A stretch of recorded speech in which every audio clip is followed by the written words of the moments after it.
Marhaba, good afternoon. Are you looking for a place wherein you can start burning your own ingredients for creating biodiesel and gas, especially oil, kerosene, and diesel? We have a piece of land in Caragas, Surigao del Sur, a not developed place, not civilized. Pinakamababa na ho dun yung sitio at saka barangay. Not comparable even to a city.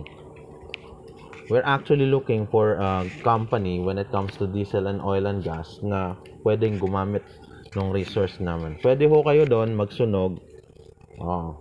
Magsunog 24/7 in a year. Malayo ho yan sa town saka sa tinatawag na barangay.